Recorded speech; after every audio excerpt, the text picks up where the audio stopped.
mint a jazz és a csillagos ég. Ez a címe a mai tanításnak. És arról szól, hogy hogyan tapasztalhatom meg személyesen Istent. Akkor felteszem a kérdést, ki szereti a jazzt? Nagyon jó, sokan. Kinek vannak nehézségei így a jazz zenével? Nekem személyesen is gyakran nehézségem van a jazz zenével, ilyen csúszkáló hangok, ilyen... Van egy keresztény író, Don Miller, 1971-ben született, még egészen fiatal. Ő mondta el, hogy ő nem szerette a jazz, neki is nehézségei voltak, hogy ilyen furcsa hangzások, és ott valaki elől élvezkedik, és aki hallgatja. Viszont egyszer volt egy különleges élményben része, egyszer megfigyelhetett egy zongoristát, egy jazz zongoristát, akinek nem volt hallgatósága éppen, tehát egyedül volt, és játszott. És ő látta ezt a zongoristát, és amikor látta, hogy milyen élvezettel játsza a jazzt, és nem azért, mert valaki hallgatja, hanem egyszerűen csak élvezi azt, amit csinál, akkor elgondolkozott azon, hogy kell legyen valami szép ebben a zenében. És akkor elkezdett foglalkozni a jazzzel, és megszerette a jazzt. Miért mondom ezt? Sokszor szükségem van arra, hogy megtapasztaljam azt, hogy más valaki hogyan él meg dolgokat, hogyan szeret dolgokat, ahhoz, hogy megszeressem, vagy hogy én magam is tapasztalatot szerezzek azzal a dologgal kapcsolatban. Mi eléggé megszoktuk azt, hogy a mai világban inkább az a divat, hogy támaszkodj a saját tapasztalataidra. Azt, amit te magad megtapasztaltál, az a te igazságod, de a Szentírás egy kicsit másképp vélekedik erről. A Szentírás nem azt mondja, hogy mindent te magad kell megtapasztaljál, hanem hogy fontos az is, hogy mástól tanuljál. Például Márk 16-14-ben, Márk evangéliumának a végén, elég rossz fényben állnak azok a tanítványok, akiknek az asszonyok is elmondták már, és a két Emauszi tanítvány is elmondta, és azok, akik találkoztak Jézussal, elmondták, hogy Jézus feltámad, de ő még mindig nem hitték el. És Jézus, mikor megjelenik, azért úgy, hát a szemükre veti, hogy mennyire hitetlenek. Tehát a Szentírás szerint másoknak a tapasztalata Istennel számunkra is kulcsá válhat a saját megtapasztalásunkhoz, a saját megismerésünkhöz. Tehát fontos, hogy mások mit tapasztaltak meg. Egy másik képpel élve, mit tudsz az Alpha Centauri csillagról? Sajnos nincs egy képem róla. Igen, tehát a legközelebbi csillag a hozzánk, legközelebbi. De hogy néz ki ez a csillag? Lehet, hogy 100 000-szer láttad az égen, és hogy láttad, mint egy fényes pontot. Mint egy egyszerű fényes pont, semmi különleges, de hogyha lenne egy elég erős távcsöved, akkor lehet, hogy egy csodálatos csillagot látnál, csodálatos színeket benne, hatalmas energiáknak a felszabadulását. Lehet, hogy egy csodálatos valami lenne ez a csillag, hogyha látnád. De a távcső nélkül egy egyszerű fényes pont az égen. Na most így van ez Istennel is, mert Isten a mi tudatunkban gyakran olyan, mint egy egyszerű csillag. Mint egy pont, egy fényes pont. De tudod, az, hogy te hogyan tapasztalod meg Istent, hogy te mit gondolsz Istenről, az, hogy a te tudatodban milyen szerepet játszik Isten, vagy milyen Isten, az egyáltalán semmit nem mond el arról, hogy milyen is ő valójában. Gondolkoztál már el ezen? Hogyha lenne egy megfelelő távcsöved, amivel megnézhetnéd Istent, akkor lehet, hogy olyan dolgokat fedeznél fel, amit most egyáltalán nem is gondolsz róla, mert számodra még csak egy egyszerűen fényes pont. Mi ez a távcső? A távcső az másoknak a tapasztalata. Tehát ahogyan mások megtapasztalták Istent, az számodra lehet ez a távcső, ez a teleszkóp, amivel megnézheted te is Istent. És akkor te is megláthatod azokat a dolgokat, amit mások megtapasztaltak.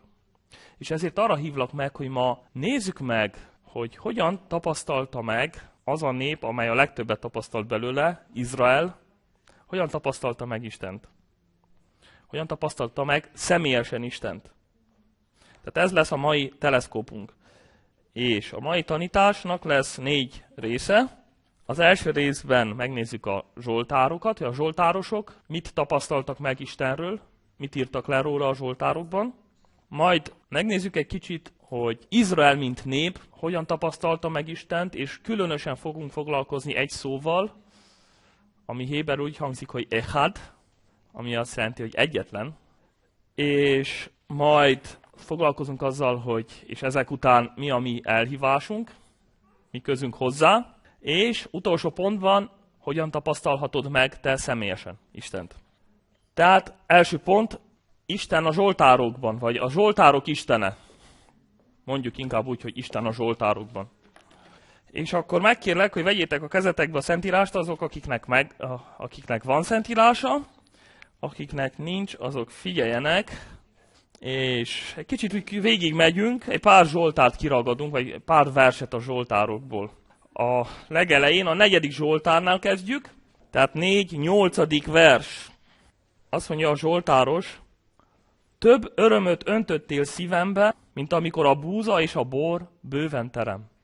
Tehát itt valaki azt mondja, hogy az, ami vágy számomra. Tudjátok, az ókorban az embereknek nem voltak akkora igényeink, mint nekünk. Tehát akkor majdnem senki nem vágyott autóra az ókorban.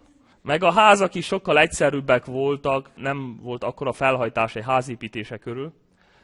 Az ókorban a gazdagság és a földi boldogság egyenlő volt nagy részt azzal, hogy legyen elég kaja. Tehát, hogy lakhassál jól minden nap, ez már egy nagyon jó dolog volt. Tehát ehhez kötötték nagyjából a földi boldogságot, hogy ne kelljen éhezzél, legyen meg a családod, stb. És kész. Nem voltak akkora igények. Tehát amikor a zsoltáros azt mondja, hogy nagyobb örömet öntöttél a szívemben, mint amikor bőven terem a búza és a bor. Tehát az, ami örömet okoz nekem. Bor amúgy is örömet okoz, de hát a jó lakás is örömet okoz, de tulajdonképpen ez nem csak ennyit jelent, hanem minden földi kívánságot, mindent, ami fontos ahhoz, hogy itt a földön egy jó életet élhess. És azt mondja a zsoltáros, hogy amikor Istennel találkoztam, az sokkal gyönyörűbb volt, mint az, amikor mindenem megvan. Menjünk tovább. 9. Zsoltár, 3. vers. Örvendezem és újongok benned. Zsoltárral dicsőítem, ó fölséges nevedet. Azt mondja, örvendezem és újongok benned. Tehát azt mondja a zsoltáros, hogy örvendek annak, hogy van feleségem, meg hogy vannak gyermekeim.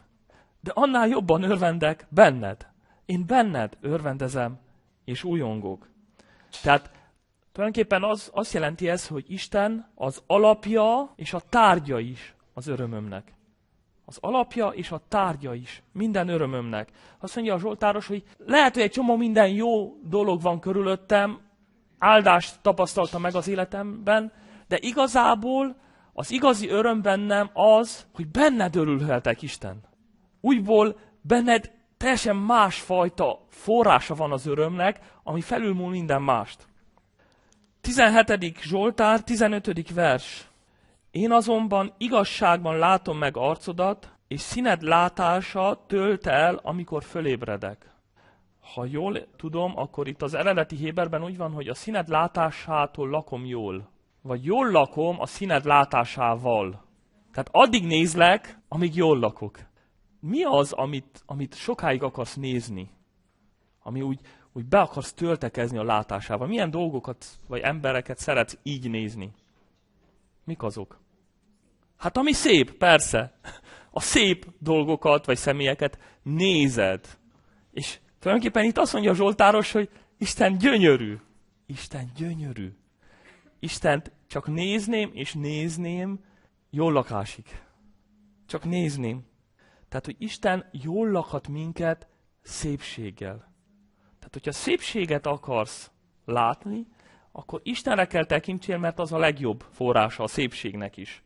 Tehát tulajdonképpen ebből a 3 versből azt a következtetést vonhatjuk le, hogy Isten végtelenül vonzó.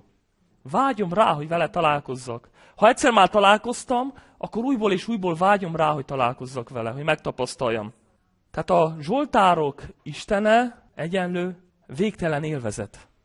Ha még soha nem tapasztaltad meg így, mint élvezet Istent, akkor lehet, hogy nem érted teljesen, amit mondok, de gondolj bármilyen földi élvezetre, és az egy jó kiinduló pont arra, hogy mit tud Isten nyújtani neked, csak meg kell szorozni egy pár millióval. A következő vers, amit megnézzünk, az a 34. Zsoltár 9. verse. Ezt nagyon szeretem, ez egy nagyon ismert vers, de sokszor nem gondolunk eléggé bele, hogy mit jelent ez. Ízleljétek meg, és lássátok, milyen édes az Úr, boldog az az ember, aki ő benne bízik. Ízleljétek meg, és lássátok, milyen édes az Úr. Most az a kérdésem, hogy ez a megízlelni és látni, ez egy elvont dolog? Ez egy elvont valami? Megízlelni valamit, vagy látni? Nem, ez egy konkrét megtapasztalás. Mert sokszor azt képzeljük, hogy képszerűek ezek a dolgok, hogy Istenben leled gyönyörűséget, hogy nagyobb gyönyörűség vele találkozni, mint amikor bor és búza, és azt képzeljük, hogy ez egy ilyen értelmi dolog, hogy hát addig mondom magamnak, hogy Isten a jó, amíg elhiszem. És ez egy ilyen értelmi szinten történő valami, szoktuk is, egyszer tanítottam is erről, hogy addig kell az igazságot mondjad, amíg a szívedbe bejut, rendben is van, de azt képzeljük, hogy csupán ilyen értelmi dolog, ez nem egy teljesen reális dolog, bemagyarázás. De ez a szentírási rész nem ezt mondja. Ez a szentírási rész azt mondja, hogy ez nem csak egy pusztán értelmi dolog, hanem ez egy konkrét dolog. Isten konkrétan meg lehet tapasztalni, ízlelni, látni, és élvezetet nyerni benne. Tehát nem pusztán értelmi hitre vagy te elhívva. Sokszor azt gondoljuk, hogy nincsen szükségünk arra, hogy érzelmeinkkel megtapasztaljuk Istent, mert ugye a hitünket nem az érzelmeikre építjük. Ez rendben is van, de ne vesd el az érzelmeidet, és ne vesd el azt, amikor Isten a te érzelmeidet meg akarja érinteni. Ezek különleges ajándékok. 40. Zsoltár 9-es vers, most tovább lép egy lépéssel, eddig azt mondta, hogy Isten személye élvezetes. És most a 40. Zsoltárban azt mondja, hogy teljesítsem akaratodat, ezt akarom én Istenem, törvényed a szívemben van. De itt azt hiszem, hogy megint a fordítással van egy kis gond, mert aminek én utána néztem, úgy szól, hogy teljesítsem a te akaratodat, ez az én örömöm. Nem csak Istenben lelem az örömömet, hanem abban is, amikor az ő akaratát teljesítem. Ez is öröm számomra. Tehát Istennek a törvényeit teljesíteni örömöt okoz. Gondoltál már erre, vagy hallottál már? Nem tudom, én mindig azt gondoltam régebb, hogy hát jónak lenni, Isten akarata szerint élni, inkább unalmas dolog, inkább nehéz, de szükséges ahhoz, hogy elnyerjem az örök életet. Tehát az volt a felfogásom, hogy bűnben élni élvezet, Isten akarata szerint élni nem élvezet, de csak így üdvözülhetek, és akkor hát annyi eszem van, hogy az örökké valóságban akarok. Inkább azt élvezném végig, de most akkor egy kicsit meg kell küzdenem érte. Igazából bűnben élni lenne most az élvezet, de ez annyiban igaz, hogy a félig megtért embernek nem élvezet az Istennel való élet. Tehát amikor csak félig meddig, fél szívvel teljesíted Isten akaratát, akkor az egyáltalán nem lesz élvezet. De teljes szívvel, teljes átadással Isten akaratában élni, az végtelen nagy élvezet. Következtetéseket vonjátok le ti. 51. Zsoltár. Ki tudja, hogy az 51. Zsoltár milyen körülmények között íródott? Na jó, olvassuk fel először a verset, utána majd meglátjuk. 51.10. Add, hogy örömet és vidámságot halljak, hadd újongjanak csontjaim, amelyeket összetörtél. Ezt mondja Dávid. Mikor? Ez az úgynevezett bűnbánati Zsoltár, amit Dávid mikor írt? Röviddel miután vétkezett Betsabéval, és megölette Úriát. Éppen valami nagyon rossz fát tett is Dávid a tűzre, és akkor Dávid mit csinált? Bűnbánatot tartott, komolyan megvallotta, hogy ő igen, nagyon-nagyon nagy rosszat tett, bűnbánatot tartott, és rögtön utána, itt a Zsoltárban leírja, hogy bűnben születtem, stb., de rögtön utána Dávid nem ilyen önsajnálatba esik, hogy jaj, én olyan bűnös vagyok, én Isten elé nem is mehetek. Rögtön azt mondja, most megtértem, Uram, Betcsabéval nem is volt annyira jó dolog, nem is volt annyira élvezet, mint az, amit tőled várok, tőled ennél többet remélek, és most, Uram, akkor most jöhet az öröm. Azt mondja Dávid ezzel, hogy az öröm, az élvezet, Isten jelenlétének az élvezete nem csupán a nagy szenteknek van fenntartva, akik nem követnek el bűnöket. Ha bűnösnek érzed magad, attól még Isten szívesen nyújt neked örömet. Persze, megtérned kell a bűnből, de Isten szívesen nyújtja neked az örömét. Tehát, amikor a legalacsonyabban vagy, amikor le vagy törve, amikor épp úgy érzed, hogy semmit sem érsz, akkor Isten szívesen ad felfrissülést számodra.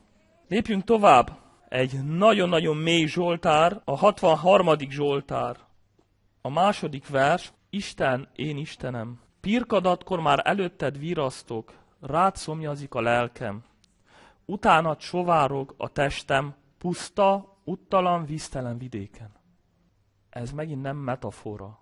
Nézzétek meg, akinek van szentírás, nézzétek meg, hogy az első vers leírja, hogy mikor írodott. Azt írja, Dávid Zsoltára, amikor Júda sivatagjában tartózkodott. Tehát Dávid tényleg egy száraz, víztelen helyen volt, és megtapasztalta, hogy nem megy jól neki. Szárazság van, szomjas. Megtapasztalta, hogy szomjas, konkrétan szomjas. Vízre lenne szüksége. És ebben a helyzetben azt mondja Dávid, hogy az a helyzet, hogy az irántad való szomjam, Istenem, sokkal nagyobb, mint az a szomjúság, amit a testem érez. Tehát nem az van, hogy ha mindenem megvan, akkor már csak Isten hiányzik nekem. Hanem az van, hogy akkor pontosan, amikor szükséget szenvedsz, ez egy jó lehetőség arra, hogy felfedezd azt, vagy tudatosítsd azt, hogy tulajdonképpen a még nagyobb szükség az, hogyha Isten nincs jelen. A szükség, amit átélsz, emlékeztethet téged arra a szükségre, amit a lelked él át. És aztán a 6. versben szinte zsírral és kövérséggel telik el a lelkem, újjong az ajkam és dicsér a szám. Mikor érezted azt, hogy zsírral és kövérséggel telik el a lelked Isten iránt? Kicsit ez ilyen furcsa nekünk, mert mi nem szeretjük a zsíros ételeket, de gondoljatok arra, hogy az ókorban elég kevés állati eredetű ételt ettek, tehát a hús azért ritka eledel volt. Valaki azt mondta, hogy egy átlagember, egy szegény ember évente körülbelül 4 kiló húshoz jutott összesen. Nem tudom, hogy ez igaz-e, mindenesetre nagyon kevés állati eredetű ételben volt részük, és ezért a legértékesebb részei az állatnak a zsíradékja volt. A kövérség, mert az tartalmazta a legtöbb kalóriát, vagy tápanyagot. És Dávid azt mondja, hogy úgy érzem magam, mikor Isten jelen van, mint amikor jól lakhatok. Amikor a legfinomabb ételeket magamhoz veszem. Tehát Isten jelenléte jól lakhat, és megelégedetté tesz. Tehát, hogyha azt akarod, hogy már ne gyötörjenek bizonyos kívánságok, vagy vágyak, akkor Isten jelenléte a legjobb erre. Istenen lenni és megismerni őt. Olyan, mint a legfinomabb ételeket enni. Tovább lépve szeretnék egy egész Zsoltárt felolvasni, ami engem a tavaly augusztusban nagyon mélyen megérintett. 73. Zsoltár. Ez egy nagyon különleges Zsoltár. Egészen ilyen vallásosan kezdődik. Milyen jó az Isten az igazakhoz, azokhoz, akik tiszta szívűek. Egy felkiáltás. És utána következik a probléma. Az én lábam mégis majdnem megingott. Majdnem megtántorodott lépésem, mert elfogott a kérkedőkkel szemben az irigység. Amikor a bűnösök jólétét láttam. Tehát azt mondja a Zsoltáros, hogy néztem, hogy vannak emberek, akiknek jól megy, bár nem Istennel élnek. És elfogott engem az irigység, elfogott az érzés, hogy a vágy az élet után. miért nincs nekem részem abban? Vagy miért ne élnék én is úgy? És akkor leírja, hogy milyen az az élet. Hisz nincs akadály az útjukban, testük egészséges és kövér. Nem viselik a halandók nyomorúságát, az embereket sújtott csapások nem érik őket. Ezért kevésség a nyakláncuk, és az erőszakosság, mint köntös borítja őket. Mintha a zsírjukból fakadna a gonoszság. Úgy tör elő szívükből a gondolat. Álnokságot terveznek és gúnyolodnak, fennhéjázva erőszakot hirdetnek. Felnyitják szájukat az ég ellen, és jártatják nyelvüket a földieken. Ezért magasan ülnek, és a víz árja nem éri el őket. Azt mondják, hogy lenne erre gondja Istennek, hogy is lenne tudomása erről a fölségesnek. Íme ők bűnösök, életük folyamán mégis bővelkednek, és megsokszorozzák gazdagságukat. Tehát leírja, hogy ezek mindent megengednek maguknak, és jól megy nekik. És akkor azt mondja, azt gondoltam, hiába tartottam hát tisztán szívemet, mostam kezem az ártatlanságban, hisz minden nap ostort szenvedek, és fenyítéki ér minden reggel. Tehát ez az ember látta ezeket a bűnösöket, és azt mondja, hogy hát én is élhetnék úgy. És mi a helyzet? Mi a helyzet? Miért van az, hogy én Istennel vagyok, és nem tapasztalom meg a bőséget, ezek meg megtapasztalják a bőséget, pedig nem Istennel vannak. Tovább, de ha azt mondanám, én is úgy beszélek, mint ők, ime árulója lennék fiaid nemzetségének. Gondolkoztam, hogy megértsem ezt, de nehéz volt nekem, amíg be nem mentem Isten szentélyébe. Hát azt mondja, mind gondolkoztam rajta, és nem értettem. De bementem Isten szentélyébe, az ő jelenlétébe. És akkor, tehát amíg be nem mentem Isten szentélyébe, és meg nem értettem végső sorsukat, bizony síkos talajra állítottad őket, és romlásba veted, hogy elpusztulnak egy szempillantás alatt, elvesznek a félelemtől, mint ahogy az ébredő álma elenyészik, Uram, úgy tüntetted el képüket, a felkelsz. Mert keserűség fogta el szívemet, fájdalom hasogatta vesémet. Esztelen voltam, és értelmetlen, oktalan állatként viselkedtem előtted. De én mindenkor veled maradok, mert te megfogtad jobbomat. Tanácsoddal vezetsz, és aztán dicsőségre emelsz. Hiszen kín van az égben, és miben lelném a földön kedvemet rajtad kívül. Talán ez a legszebb vers az Ószövetségben. Kín van az égben, és miben lelném a földön kedvemet rajtad kívül. Tehát ez az ember érzi, hogy van egy feszültség, valami, mintha nem lenne rendben, de azt mondja, amikor bementem Isten jelenlétében, akkor láttam, hogy mennyit ér azoknak az élete tulajdonképpen. Olyan ez, mint egy álom, de láttam, hogy mi lesz a vége az egésznek. És újból ezt tapasztalom meg, hogyha Isten jelenlétébe belépek, akkor rájövök, hogy az egy álom, ez a valóság. Ehhez fogható nincs. Írja bár testemet, szívemet enyészet, szívem Istene, s osztályrészem mindörökké az Isten. Mert akik eltávoznak tőled, ime elpusztulnak, megsemmisíted mindazokat, akik hűtlenül elhagynak téged. Nekem azonban jó az Isten kezében, az Úrban, az én Istenemben bíznom, és hirdetnem minden művedet Sion leányának kapuiban. Tehát nem mindig könnyű, konfliktusokat is hozhat, nem mindig tapasztalod egyből és állandóan ezt a gyönyörűséges voltát Isten jelenlétének. De azt mondja a Zsoltár, megéri kitartani, megéri Isten mellett lenni, Istennel lenni. Ez a Zsoltároknak az Istene. Végtelen élvezet.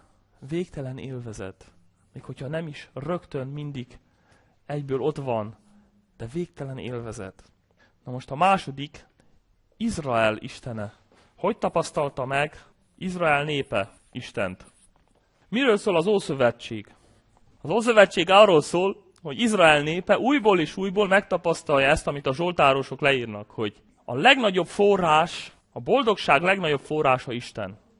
Ezt tapasztalták meg újból, és aztán mégis kisebb források után kezdtek el futkosni, akkor megtapasztalták, hogy milyen Isten nélkül lenni, és megtértek újból, és ez ismétlődött újból és újból. De van egy állandó dolog, amit a zsidók hittek és vallottak. És ez az állandó dolog, ami a második törvénykönyvben 6:4-ben van, Halld Izrael! Hogy van ez? Az Úr, a mi Istenünk, az egyetlen Úr, héberül. Shema Izrael, Adonai Eloheinu, Adonai Echad. És ez annyira fontos a zsidó nép számára, hogy ezt ilyen kicsi dobozkákba, az úgynevezett tefilinbe, a fejükre kötik, az ortodox zsidók most is, a kezükre, az ajtajuk bejáratánál, és ebben a dobozkába egy kicsi tekercsecske van, egy kicsi papírdarab, amin pont ezt írja, halld Izrael, az Úr, a mi Istenünk, az Úr egyetlen. Ő az egyetlen Úr. Hogy ne felejtsd el soha, és azt mondja a szentírási rész, hogy és erről beszélj éjjel-nappal, amikor felkelsz, amikor lefekszel, amikor az úton jársz és a házadban ülsz, erről beszélj a gyermekeidnek, hogy egyetlen. És hogy van? Az Úr, a mi Istenünk, az egyetlen Úr, tovább, ezért szeresd Uradat, Istenedet. Na most az a kérdésem, attól, hogy valaki csak egy van belőle, attól már kell szeretni? Most belőlem csak egy van, most akkor mindenki engem kell szeressen, vagy hogy van ez? Mit jelent ez az echad? Amit ez a szó, tehát azt jelenti, hogy egyetlen, igen, de mit jelent ez? Ez az egyetlen, ez Ábrahám történetében érthető meg. Ábrahám elhagyta a hazáját, és egy új országon, ottan járkál, keresi az új hazáját, és a Teremtés könyvében, a 15. fejezetben, Teremtés 15:1-ben Isten szól Ábrahámhoz, és azt mondja neki, ne félj Ábrahám, én oltalmazod vagyok, és igen nagy lesz a jutalmad. Igen nagy lesz a jutalmad. Tehát én vagyok az oltalmazód, a pajzsod, szó szerint, és igen nagy lesz a te jutalmad. Na most, egy korábbi tanításban erről már beszéltünk, ez a mondat, ez kétféleképpen fordítható. Mind a kettő helyes, tehát a héber nyelvben ezt a mondatot kétféleképpen lehet érteni. Az egyik ez, amit a Szentírásban olvastam most, magyarul, hogy igen nagy lesz a jutalma. Tehát Isten azt ígéri, ne félj, légy hűséges hozzám, és akkor nagy jutalmat kapsz. De a másik lehetőség, tehát héberül szóról szóra úgy van, én vagyok a te pajzsod, a te jutalmad nagyon nagy. Lehet úgy is fordítani, hogy én vagyok a te pajzsod, és nagy lesz a te jutalmad, de úgy is lehet fordítani, hogy én vagyok a te pajzsod, és én magam vagyok a te legnagyobb jutalmad. Mert, ha tovább olvassunk, Isten ígért rengeteg utódot Ábrahámnak, és nagy földet. Ábrahám ebből mennyit tapasztalt meg? Hány utódot látott ő? És mennyi földet?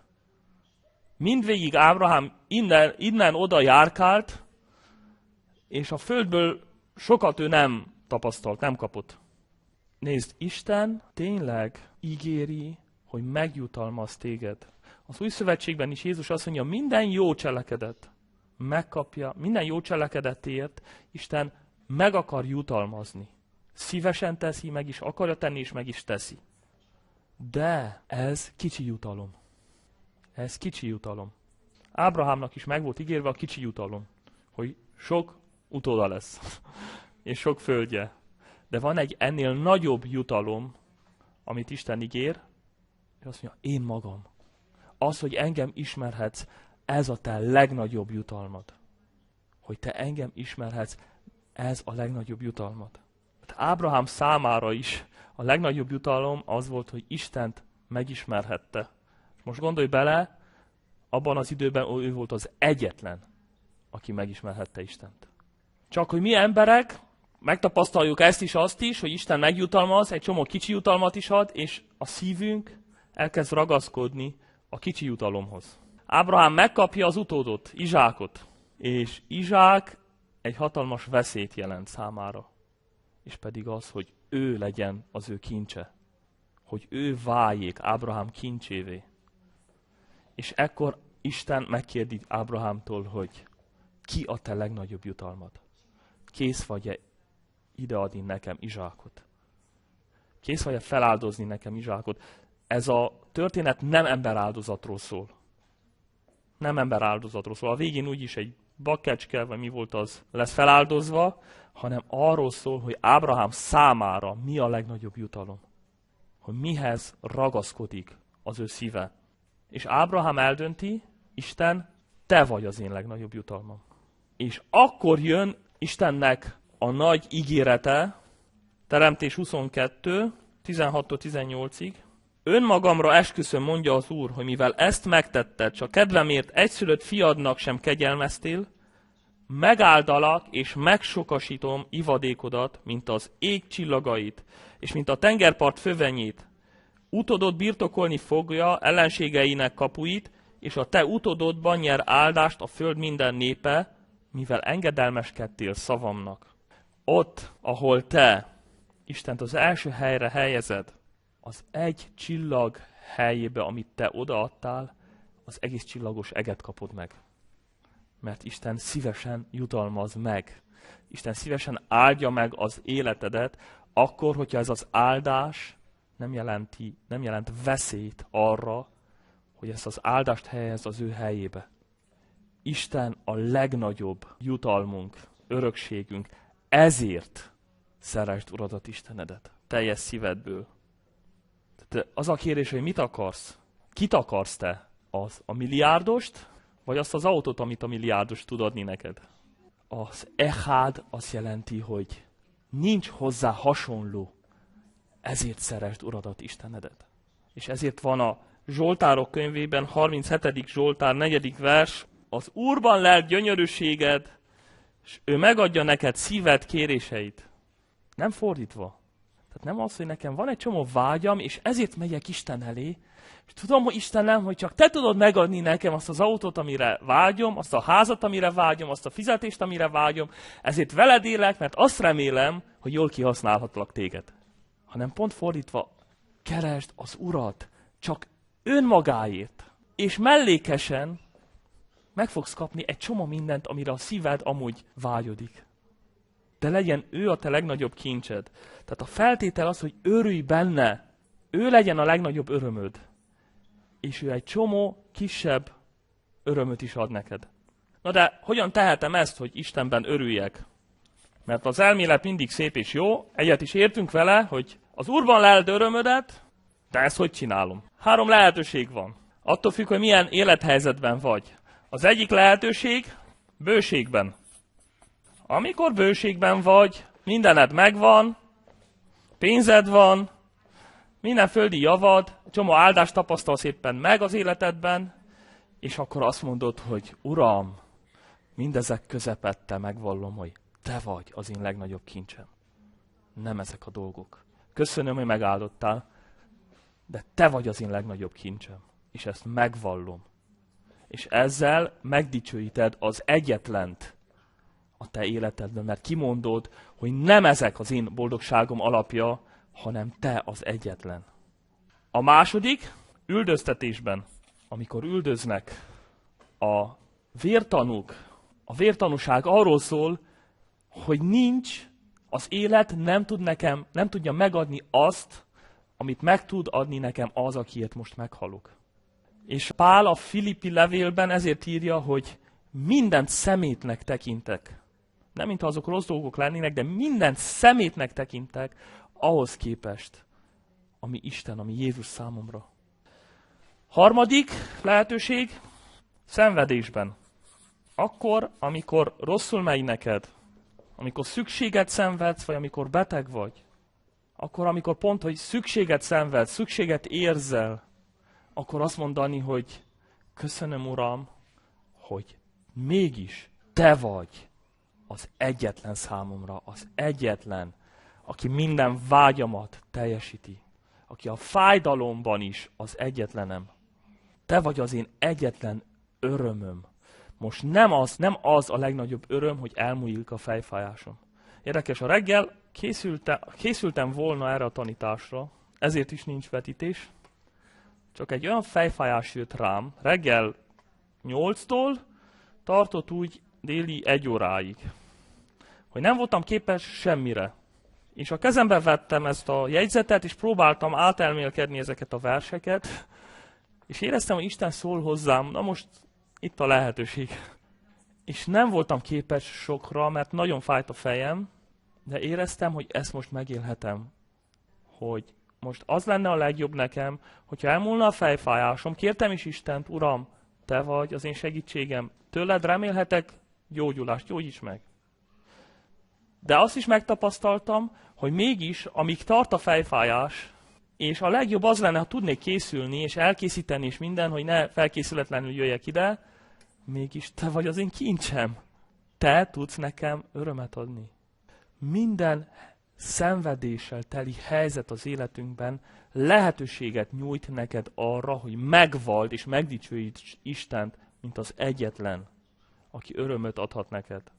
És vannak Istenben olyan színek, ebben a csillagban vannak olyan színek, amit csak akkor láthatsz meg, hogyha a szenvedés szűrője be van téve. Vannak emberek, akik önként lemondanak bizonyos örömökről, azért, hogy megvallják ezzel, hogy Isten az egyetlen kincsük. Például azok a szerzetesek, akik meg is élik a szerzetességüket.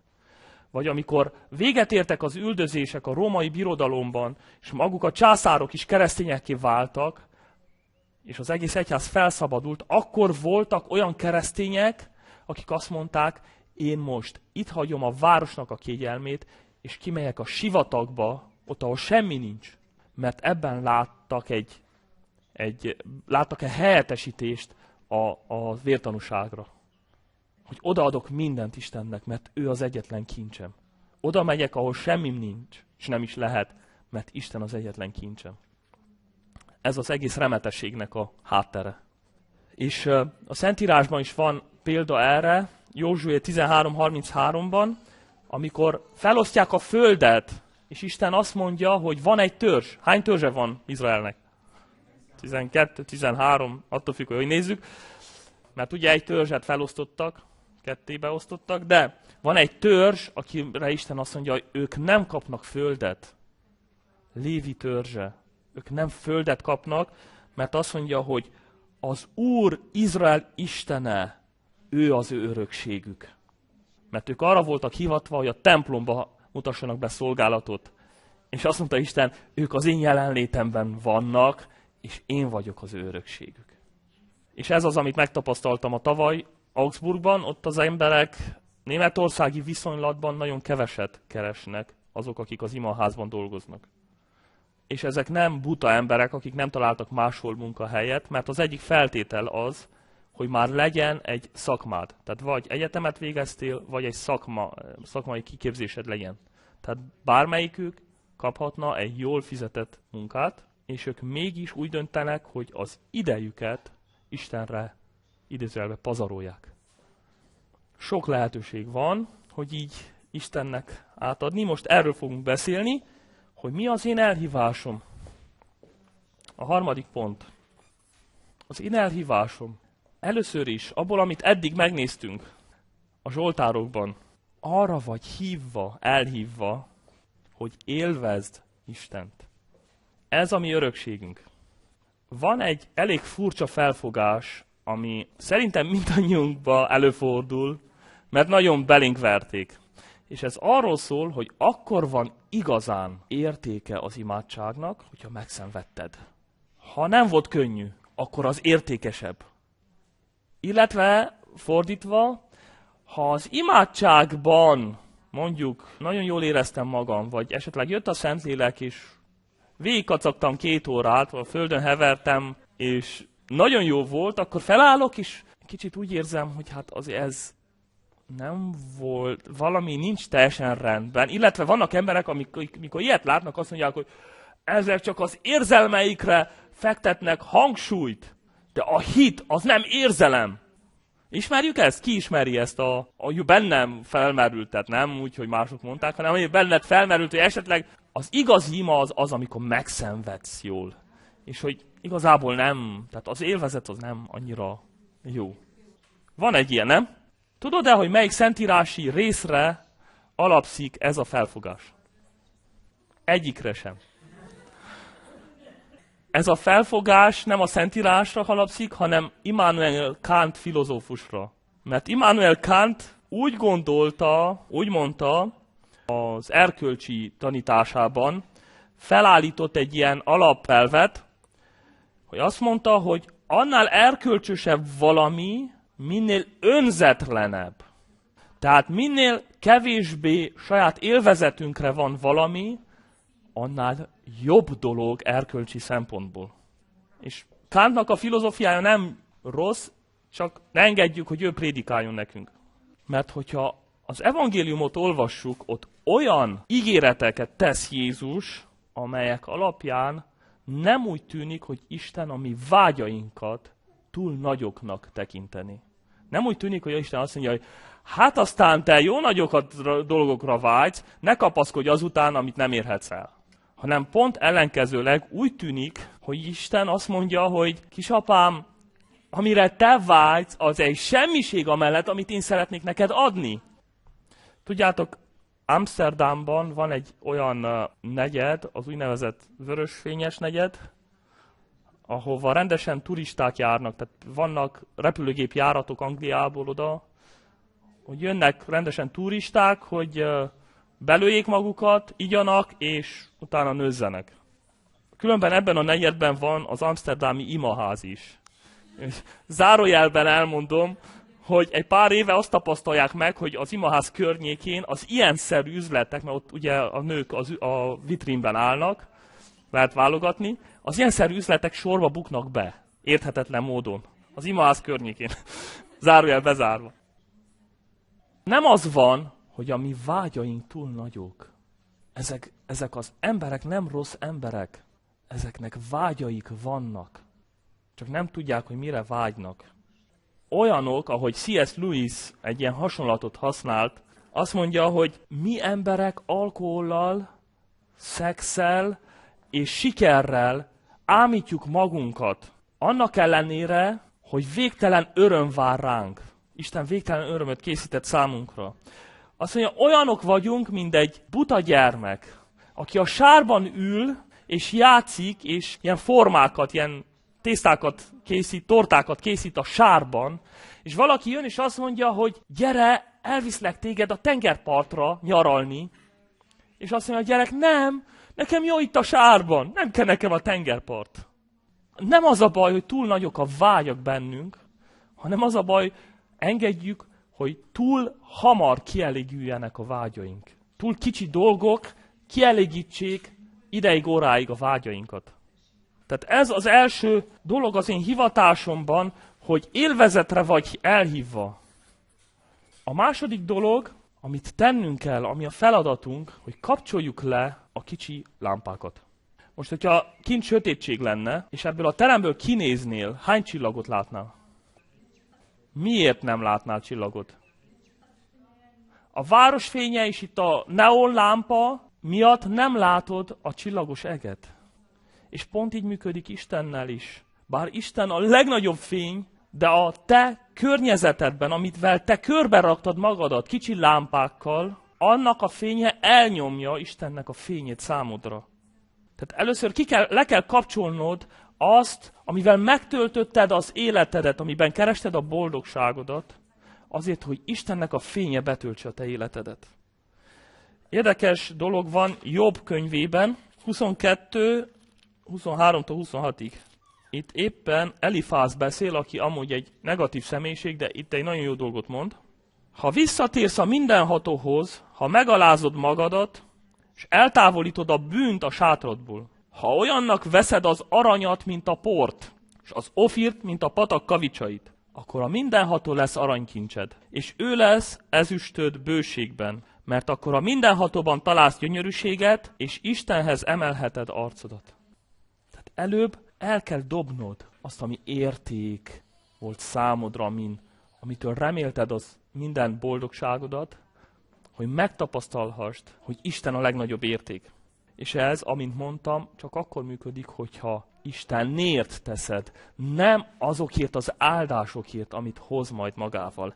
Mert Máté evangéliumában 6.33-ban azt mondja Jézus, hogy először foglalkozzatok Isten országával, és majd minden megadatik nektek.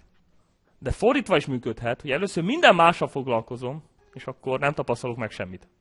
Mert az a helyzet, hogy itt a Földön, emlékeztek a szeretetről szóló tanítássorozatban elmondtam, hogy a te képességed arra, hogy Istent szeresd, itt a földi életedben növekszik.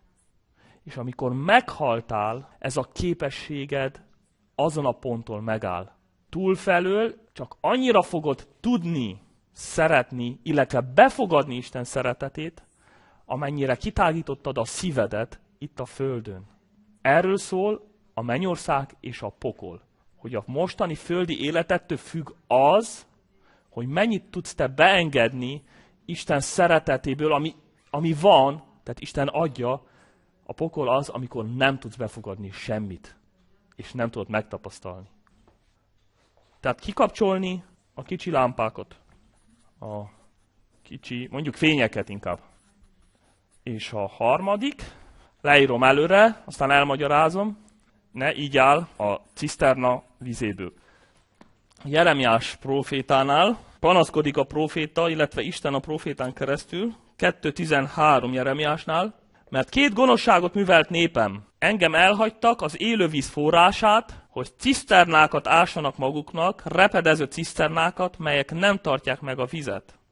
Tudjátok, a ciszterna az ilyen mély gödör volt ott Izraelben, ahova gyűlt be az első víz, amikor esett az első, és aztán, amikor szárazság volt, onnan kellett inni a vizet, de pár hét után az már olyan is volt. Panaszkodik Isten, hogy elhagytak engem, az élővizek forrását, hogy igyanak olyan vizet, ami posat. És tudod, hogyha a ciszternából posat vizet iszol, akkor 2 dolog történik veled. Először is az ilyen víz nem oltja a szomjadat. 2, megfertőz. Jézus azt mondja a Máté evangéliumában, történnek ilyen dolgok, hogy kiűzik az ördögöt, és akkor, mikor visszajön a gonosz lélek, akkor kisepregetett házat, tehát tiszta házat talál. De mivel, hogy üres a ház, ezért a helyzet rosszabb lesz, mint azelőtt. Mi sokat beszélünk arról, hogy hogyan kell megtérni, ugye? Ilyen-olyan kurzusok, nem tudom mi, megtérés, az emberek, a gonoszok, lelki gondozás, a rosszat mind kiseperjük a lelkünkből, de elfelejtünk egy nagyon fontos dolgot, megtölteni Istennel a lelkünket. És ezért történik az, hogy megtért emberek pár hónapon belül semmi örömüket nem lelik a keresztény életükben, a közösségben, a dicsőítésben, mindenféle vallásos tevékenységben.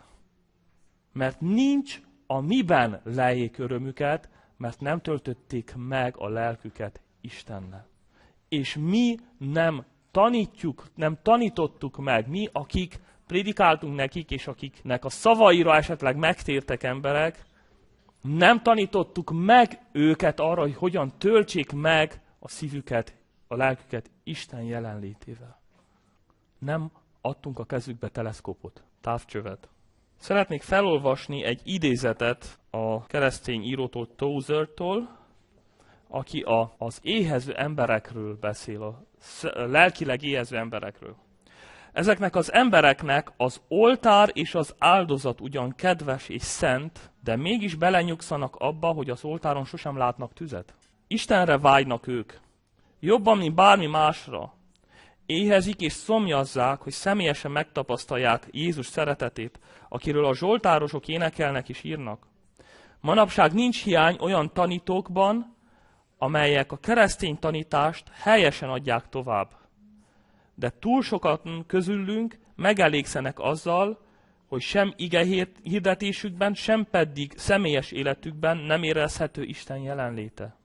Ige hirdetésükkel megpróbálják megszólítani az embereket, akik bensőjükben mély vágyat éreznek, egy vágyat, amely ezáltal, az ige hirdetés által sohasem elégül ki.